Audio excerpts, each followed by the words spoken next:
صلوا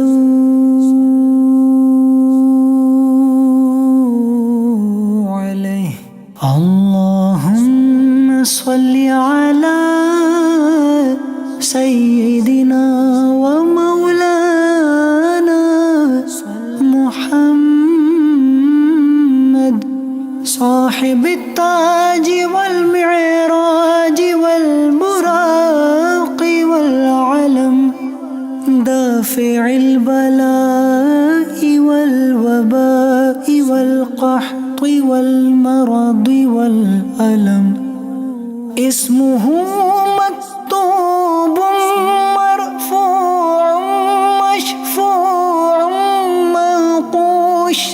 منقوش في اللوح والقلم، سيد العرب والعجم.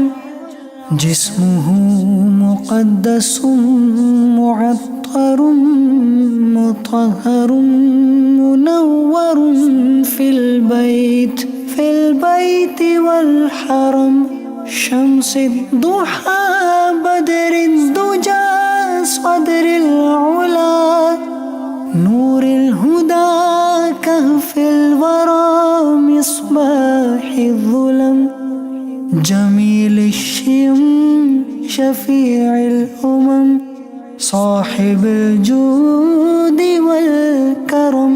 والله عاصمه وجبريل خادمه، والبراق مركبه والمعراج سفره، وسدرة المنتهى مقامه، وقاب قوسين مطلوبه، والمطلوب مقصوده، والمقصود موجوده.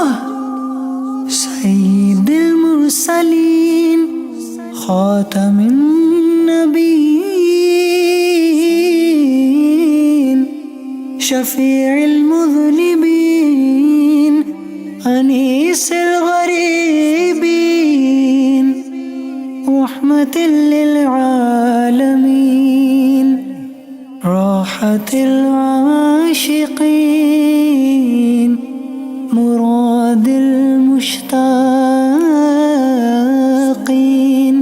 شمس العارفين، سراج السالكين،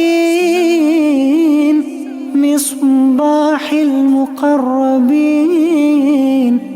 محب الفقراء والغرباء والمساكين، سيد الثقلين،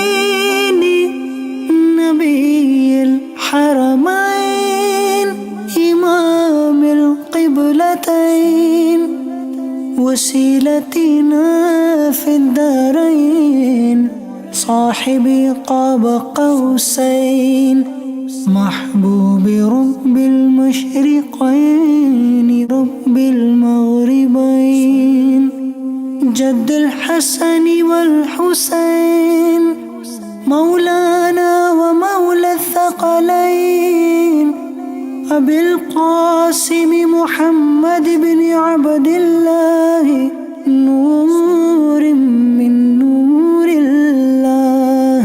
يا أيها المشتاقون بنور جماله، صلوا عليه وآله وأصحابه وسلموا تسليما.